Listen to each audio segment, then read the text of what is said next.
Good morning. Warm welcome to you for this morning today. And sorry for some confusion if some of you had difficulty in finding this room. We are just starting now session 5, which is on the sub-regional perspective on the 2019 APFSD and HLPF theme, which is about empowering people and ensuring inclusiveness and equality. We have many issues and speakers, and we are very happy that Professor Sachin Chaturvedi, DG of RIS, is chairing. Sir, you have the floor, please. Thanks, Ratnaji. Good morning to everyone.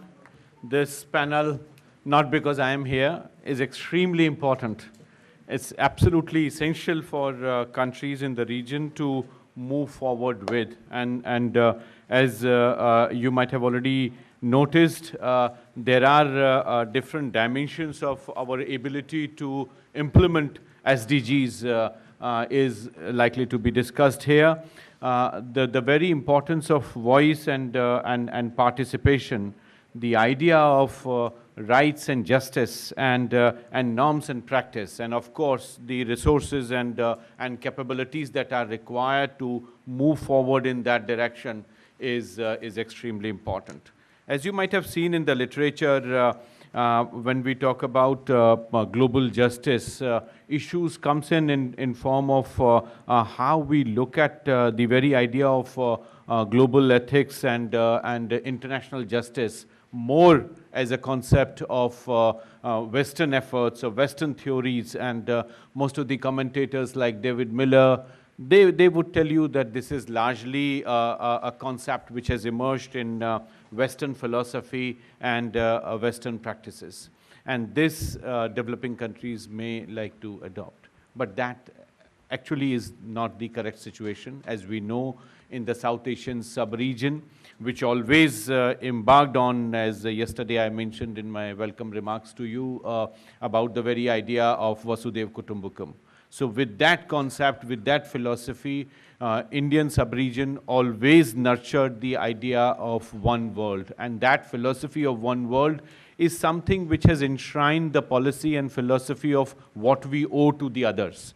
And what we owe to other is bringing in duty upfront than the rights. And this confrontation between the Western approach of right-based approach and an Eastern approach of duty-bound, duty-led architecture is extremely important. And this is what yesterday in the inaugural session, this theme came up time and again as to how we bring back the narrative in terms of our duties and less focus on rights. That is not to advance in any form inequality of any nature.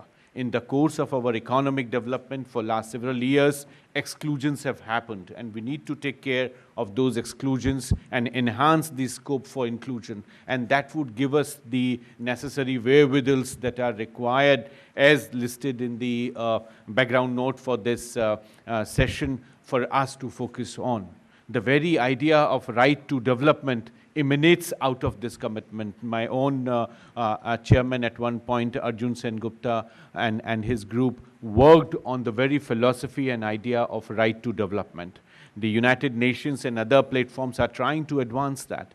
But as we know, and we have in RIS through other publications, we have brought out the idea of one world, what it constitutes, what kind of approaches we require, what kind of responsibilities we have when we share this one planet with everyone. As Prime Minister very rightly said day before yesterday at the meeting of the International Solar Alliance, that we need to move towards this idea of oneness, be that in the realm of energy management, be that in the realm of natural resource management, and of course in terms of leveraging the advances that our economic progress is bringing in.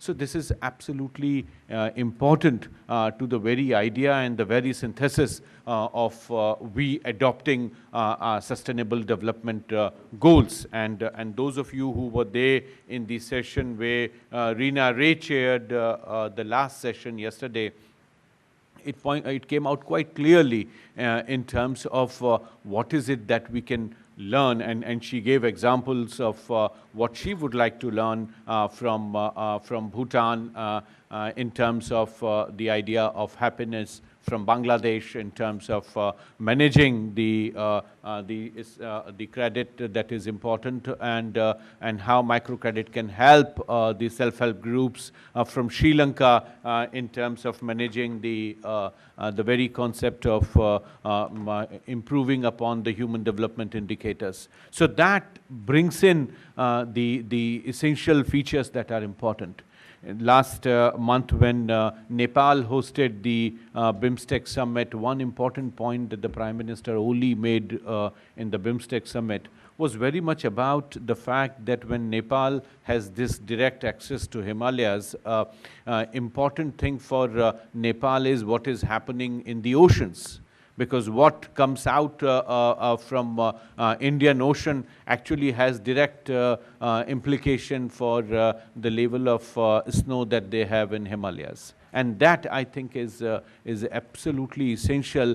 If we have acidic waters in our oceans, it's the same acidic rain that would affect and accelerate the melting of the glaciers. So this interdependence, this idea of what we owe to the other, is absolutely core to the very philosophy of economic development. We cannot carry forward the development strategy that West adopted.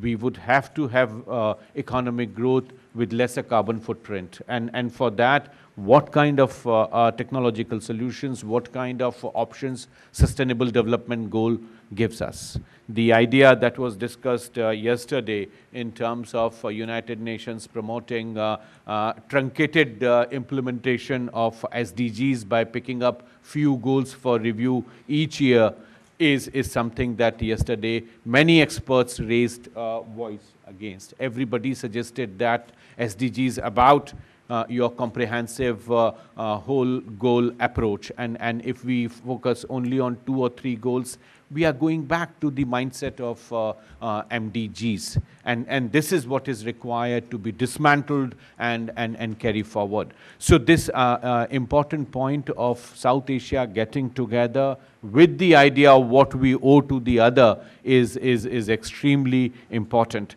Without further ado, as we have very rich panel, and one important change in the design of this seminar is in terms of encouraging participation of everyone, not just people who are sitting on this side of the table. So at 10:30, 10:35, I would have to stop interaction from this side and would have to go on the other. We would run through some 4 questions which are already circulated to you in the invite. I would request our key presenter today, Dr. Bishwanath Tiwari, who is a program specialist, HDR UNDP Bangkok office, and he would be giving for around 10 minutes to us a broad overview of how he looks at on some of these dimensions and in what way APFSD and HLPF Connect is coming in. And this is an important backdrop for us because, as I said, the idea is to bring these 2 streams of thinking and converging them. This is also a beautiful opportunity for us to see how in practice this convergence of MDG mindset to SDG strategy would evolve. So, Dr. Tiwari, you have the floor now. Thank you, Chair. Chairperson, distinguished panelists, and participants, very good morning. So I am from UNDP, and I'm going to make this presentation on behalf of SCAP, ADB, and UNDP SDG partnership. So just I'm going to take a minute or so to talk about this partnership. SCAP and UNDP, they joined hands together in 2001 to prepare regional MDG report in the MDG era. We produced 10 regional MDG report by 2015. So with the end of the MDG era, Now we have a new understanding between the three partners, ADB, SCAP, and UNDP, under which we produce 4 outputs, and among them, annual thematic report is the most important output. This output consists of producing regional SDG report on annual HLPF theme, high-level political forum theme. So far, we produced 2 reports. In 2017, we worked on eradication of poverty, which was the LPF theme or APFSD theme. In 2018, we have worked on transformation towards sustainable and regional society in Asia and the Pacific, which was the theme of the 2018 high-level political forum. Now we started working on the 2019 HLPF or APFSD theme, which is empowering people, ensuring inclusiveness and equality. So this is our last report. You can see here. The report very much recognizes the fact that risks are growing. They are very complex. So are the resilience, and the report introduces 4 types of resilience capacity: anticipatory, adaptive, absorptive, and transformative capacity, and also looks into some of the mega trends and their policy implications. So without any delay, let me go to the main section of the presentation. So as I said earlier, the theme of the HLPF 2019 is empowering people and ensuring inclusiveness and equality. And we started working.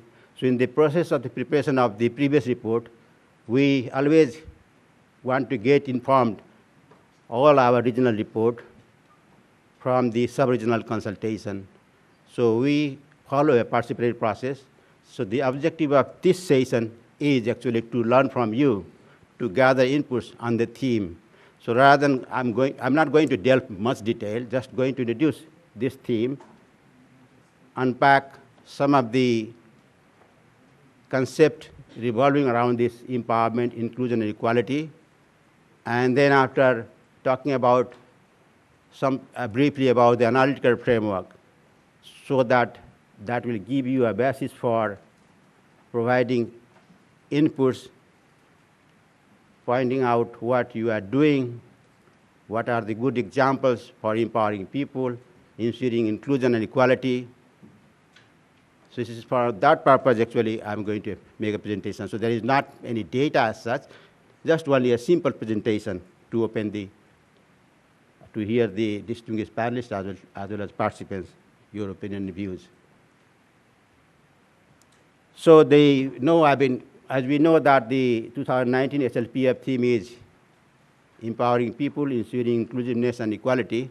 So this theme consists of 3 broad as well as complex concepts: empowerment, inclusion, and equality. So though, as chairperson pointed out, that some of these concepts come from the West,